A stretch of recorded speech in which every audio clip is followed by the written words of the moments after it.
রামপুর বাজার থেকে পূর্ব দিকে সেখানে একটা ড্রেনেজের কাজে হঠাৎ করে বন্ধ হয়ে গেছে স্যার। শুরু হইলো আর হঠাৎ বন্ধ হয়ে গেছে। সেটা কবে নাগাদ শুরু হবে কোনো সাইন নেই sir. There is no sign about this. Ji sir, Shyampur Bazar থেকে। এরপর হচ্ছে স্যার ৫৮ নম্বর ওয়ার্ডের প্রতিটি এলাকার ড্রেনগুলো টোটালি ব্লকেজ, একদম ব্লকেজ হয়ে আছে স্যার। এক্ষেত্রে আপনার সার্বিক সহযোগিতা যাচ্ছি, because the rainy season is upcoming sir. এই জন্য সাবমার্জের একটা সমস্যা দেখা দিবে। ৪র্থ নম্বর হচ্ছে স্যার ৫৮ নম্বর ওয়ার্ডের ভিতরে সংযুক্ত খালগুলো হয় একটু খনন। জি স্যার, স্যার আমি তো স্পেসিফিক খাল বলছি না, আমি কি বলছি একটু শুনেন। ৫৮ নম্বর ওয়ার্ডের অন্তর্ভুক্ত খালগুলো ভিতরে যে ময়লাগুলো আছে সেগুলো একটু সরিয়ে দিলে ওয়াটার ফ্লোয়িংটা ভালো হবে, যাতে করে পানির প্রবাহিতটা যাতে খুব স্পষ্টভাবে হয়ে যেতে পারে, ক্লিয়ার হতে পারে। এটা একটু সহযোগিতা চাচ্ছি। আর পর্যাপ্ত লাইটের ব্যবস্থা নেই স্যার, খুব very few light is lighting about this area.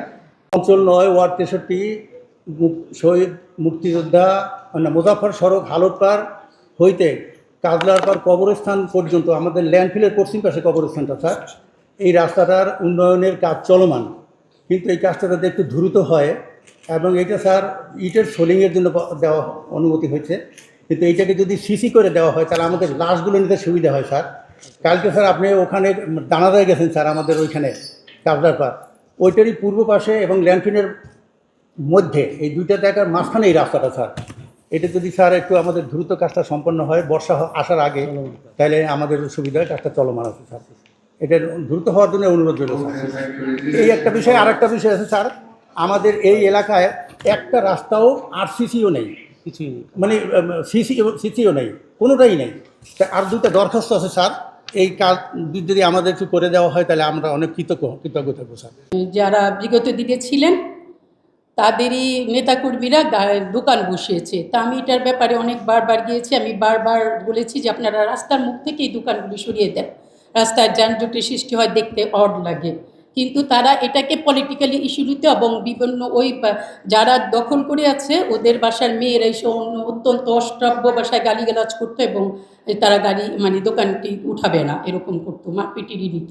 তো আমি এর মধ্যে কয়েকবার আমি এসেছি সিটি কর্পোরেশন বলেছে যে আমাদের প্রয়োজনীয় লোকবল নাই, মানে পুলিশ নাই, আমরা পরে হলে পাঠাবো। এটা এখনও আছে। তো আপনার প্রতি আমার অনুরোধ থাকবে এটা যেন অনতিবিলম্বে প্রসন্ন পোদ্দার লেন মেন রোডে উঠিয়ে দেওয়া হয়। আসে কিন্তু এটা কোনো লাভ হয় না। আর ওনাদের সমস্যা আমাদের কাছে বলেন যে আমাদের ল্যান্ড করার সমস্যা। এটা তো শুনলাম। আর হচ্ছে এখানে আমার বাড়ির সামনে একটা খাল আছে, তিতাসটা জিয়া রহমান সাহেব এটা খনন করে গেছে অনেক আগে। তো এই খালটা এখন আর খাল নাই, এটা এখন আবর্জনা স্তূপ হয়ে গেছে এবং এটা দিয়ে খুব আস্তে আস্তে পানি বের যায়। বাট আশেপাশের মানুষ এই খালটাকে ভরাট করে জিয়ারের ফেলে এই খাল নাই, এখন এটা আবর্জনা স্তূপ হয়ে গেছে। অর্থাৎ এই খালকে আমরা রেগুলার বেসিসে, আমাদের প্রাণের দাবি আমাদের খাল তিতাসের খাল, আর রেগুলার বেসিসের সাথে এটা পরিষ্কার করা হয়। এবং এই খালটা জিয়া সরণি খালের উপর যে পরে পানি, জিয়া সরণি খালটাও যদি পরিষ্কার না করা হয় তাহলে এই খালটা পরিষ্কার কোনো হবে না। অর্থাৎ জিয়া সরণি খাল প্লাস এই খাল, এই দুটো যদি রেগুলার পরিষ্কার করা হয় আশা করি আমাদের এখানে 61, 60, 53, 52 নম্বর ওয়ার্ড সমস্ত ওয়ার্ডের পানি এই খাল দিয়ে আসে। অতএব এই খালের দিয়ে আসে, অর্থাৎ এই খালটা যদি রেগুলার বেসিসে পরিষ্কার করা হয় আমাদের আর এখানে জলাবদ্ধ থাকবে না।